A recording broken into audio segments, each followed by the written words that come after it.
नमस्कार, आपसे मेरा नाम है अशोक यादव एडवोकेट और मैं आप सभी के लिए लीगल एडवाइस वीडियोस अपलोड करता हूं जो कि आप सब लोग लाइक करते हैं, पसंद करते हैं, शेयर करते हैं और सब्सक्राइब भी करते हैं। अब तक नहीं किया है, तुरंत करिएगा और दूसरे लोगों तक भी इस जानकारी को जरूर शेयर करिएगा। देखिए, बहुत सारे लोगों के मन में एक सवाल रहता है कि सर मेंटेनेंस का जो केस है, उसका किस तरीके से प्रोसेस होता है? पुलिस क्या कार्रवाई करती है उसमें या फिर नहीं करती है? कुछ लोगों को ये भी रहता है कि सर मुझे जेल तो नहीं भेज दिया जाएगा, मुझे कहीं गिरफ्तार तो नहीं कर लिया जाएगा? तो ऐसे भी आपके मन में कई सवाल रहते हैं, तो आज मैं इन सभी सवालों का जवाब आपको एक ही वीडियो में दे सकता हूं और वही मैं देना चाहता हूं क्योंकि बहुत सारे जो हस्बैंड्स हैं वो बेचैन रहते हैं, परेशान रहते हैं कि सर मेरी पत्नी ने मेरे पे मेंटेनेंस कर दिया, 50,000 रुपये मांग लिए मेरे से, 1 लाख मांग लिए गए हैं।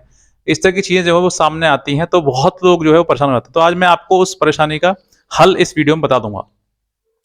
अगर आप नए हैं तुरंत सब्सक्राइब कर लें इस चैनल के लिए और दूसरे लोगों तक भी इस जानकारी को जरूर शेयर करें। देखिए, सबसे पहले आपके सामने जो चीज़ आती है कि मेंटेनेंस केस आपकी पत्नी ने कर दिया है और उसके बाद आपके पास एक नोटिस आया। नोटिस आपने चाहे वो रिसीव किया या फिर आपको मालूम नहीं चला या पता नहीं चला, जैसे भी था, लेकिन वो कोर्ट के द्वारा नोटिस आ गया और आपको किसी प्रकार से वो जानकारी मिल गई। तो आपके मन में सबसे पहले सवाल ये आता है कि सर मेरे ऊपर मेंटेनेंस का केस कर दिया, अब मैं पैसा मैं वो कैसे दूंगा? अब इस चीज़ से घबराना डरना नहीं है क्योंकि समस्या है, कहीं न कहीं समाधान भी है। समस्या के लिए आपको फेस करना पड़ेगा। अगर कहीं न कहीं आपकी पत्नी से आपका डिस्प्यूट है, झगड़ा है, तो देखो ये चीज़ें आपके लिए नॉर्मल हो जानी चाहिए। जैसे लाइफ में सुबह उठ के बाथरूम जाते हैं या नहाते-धोते हैं, जो डेली रूटीन में आपके काम होते हैं, वही उसी प्रकार से आप उस केस को भी ऐसे ही समझिए कि ये भी हमें झेलना ही है, कैसे भी हो। अब वो केस आपकी पत्नी ने किया, मेंटेनेंस का केस किया, उसमें आपकी इनकम जो है वो बढ़ा-चढ़ा के बहुत लंबी-चौड़ी बता दी और उसमें 40,000, 50,000, 1 लाख के आस-पास माँग लिया उसमें कि भई मुझे इतना दिलाया दिलाया जाना चाहिए। देखिए, यहाँ पर एक चीज़ और मैं खोलना चाहूँगा कि जो अगर आपकी पत्नी पे बच्चा है, तो आपके ऊपर मेंटेनेंस ज़्यादा बंधेगा। बच्चा नहीं है, तो मेंटेनेंस कम बंधेगा। आपकी इनकम के अकॉर्डिंग बनेगा और ज़्यादा नहीं बनेगा। ये मैं आपको थोड़ा-सा एडवाइस देता हूँ। लेकिन अब बात करते हैं आगे की, जैसे आपके ऊपर मेंटेनेंस केस कर दिया और उस मेंटेनेंस केस करने के बाद जो है आप कोर्ट में नहीं गए। आपने सोचा कि कोर्ट में नहीं जाते हैं, नहीं होगा। तो आप देखिए कोर्ट में जाएँ या फिर नहीं जाएँ। मेंटेनेंस का केस उसने कर दिया और वो पैरवी करती है, लगातार कोर्ट में जाती है, बार-बार एप्लीकेशन लगाती है, तो कोर्ट उस पे प्रोसेस करेगा। अगर आप जाओगे तो कंटेस्टेड हो जाएगा और अगर नहीं जाओगे तो एक्स पार्टी हो जाएगा। यानी कि कोर्ट की जो प्रक्रिया है वो रुकने वाली नहीं है। किसी प्रकार से कोई छुट्टी हो जाए, स्ट्राइक होता है, हड़ताल हो जाता है, वो बात अलग है, लेकिन फिर भी कोर्ट की प्रक्रिया जो है वो रुकेगी नहीं, चाहे वो एक्स पार्टी क्यों ना करना पड़े, अगर आप नहीं जाओगे कोर्ट में तो। अब मान लीजिए कि आपकी कोर्ट में आप गए या फिर नहीं गए, लेकिन कोर्ट ने अपना निर्णय दे दिया क्योंकि उसमें साल, 2 साल, 3 साल बाद जो है कोर्ट में निर्णय आ गया कि भई इनको जो है इतना प्रति माह जो है महीने का आपको मेंटेनेंस देना है। अब वो मेंटेनेंस जिस दिन से आपका निर्णय हो गया, उसके 1 साल बाद महिला को जो है वो जो पत्नी है आपकी, उसको ये अधिकार है कि वो आपके खिलाफ रिकवरी सूट फाइल करेगी। यानी कि मेंटेनेंस का केस हो जाएगा और एक्सपर्टी ऑर्डर हो गया या फिर कंटेस्टेड हो गया, जैसे भी हो गया। कंटेस्टेड हो जाएगा तो आप अपील में चले जाएँगे और अगर नहीं हुआ है, एक्सपर्टी हुआ है, तो आपको मालूम ही नहीं, आपको मालूम तब पड़ेगा जब आपके घर पुलिस आएगी। तभी आपको पता चलेगा कि हाँ, मेरे ऊपर मेंटेनेंस का केस कर दिया है और कितना रिकवरी अमाउंट हो गया, वो अमाउंट भी उस संबंध में उस नोटिस में लिख के आएगा।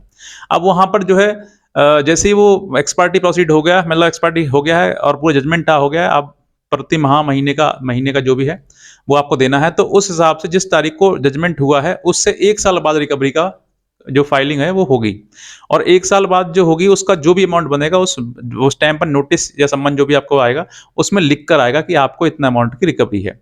तो ये अमाउंट की रिकवरी जो है वो जैसे ही आपके सामने आएगी, आप समझ जाइए कि अब ये अमाउंट हमें देना ही पड़ेगा। अब देना ही पड़ेगा, वो भी बताता हूँ आपके लिए किस तरीके से प्रोसेस है, प्रक्रिया क्या है। अब यहाँ पर स्टार्ट होता है पुलिस का काम।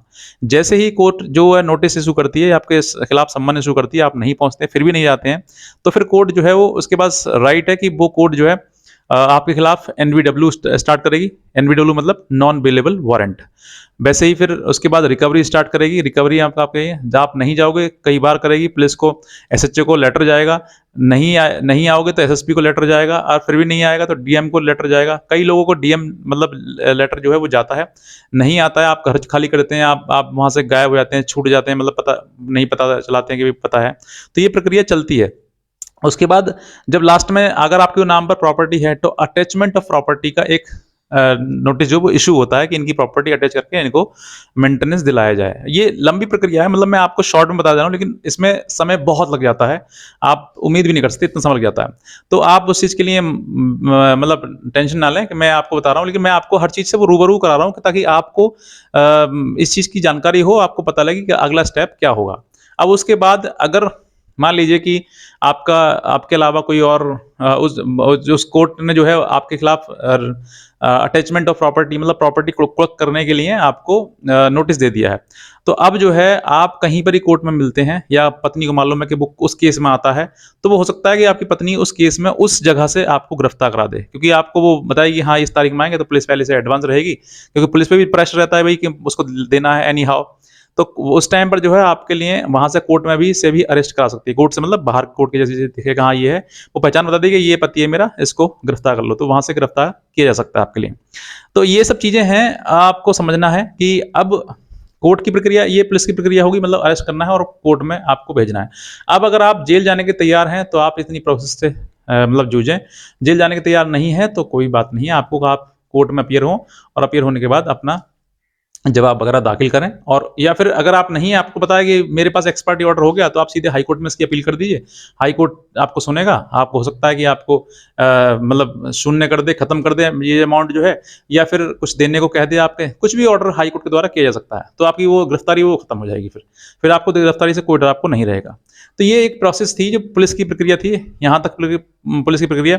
अब एक चीज़ और बताना चाहूँगा कि अगर आप बहुत ज़्यादा मतलब बैकग्राउंड आपका क्रिमिनल रहा है, या आपको जेल वेल से कोई मतलब नहीं है, और आप बाहर भी फ्री हैं, अंदर भी फ्री हैं, तो अगर आप जेल जाना चाहते हैं, तो आप इसके आधार पर जेल जा सकते हैं। जब तक आप कोर्ट जो है वो आपको रखता है तब तक रहें।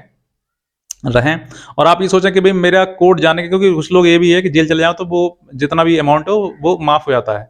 ऐसा नहीं है, उसमें लिखा हुआ है कि जब तक ये जो मतलब डिफेंडेंट है, मतलब आप हैं, पति है, जब तक नहीं देता तब तक उसको जेल में रखा जा सकता है। ये कोर्ट में, ये कानून में है। ऐसा ऐसा कुछ नहीं है कि आप 1 महीने आप जेल चले जाएँगे तो वो अमाउंट फ्री हो जाएगा, माफ़ हो जाएगा, ऐसा कुछ नहीं है। आप समझिएगा, अगर आपको वाक़ई प्रक्रिया से संभलना है, मतलब अपने आप को बचाना है, तो आप जैसे ही आपके खिलाफ एक्सपायरी ऑर्डर होता है, या तो उसको रिकॉल कराने की प्रक्रिया करें, या फिर आप उसको हाई कोर्ट में सीधे चैलेंज कर दें उसको। जैसे चैलेंज करेंगे वैसे ही आपको कोर्ट ना कुछ ऑर्डर दे देगा, जिसमें आपका बचाव हो सकता है। हो सकता है स्टे हो जाए, हो सकता है शून्य हो जाए, हो सकता है कि आपके लिए कुछ अमाउंट पे करने के लिए ऑर्डर हो जाए, तो कुछ भी हो सकता है। It's possible.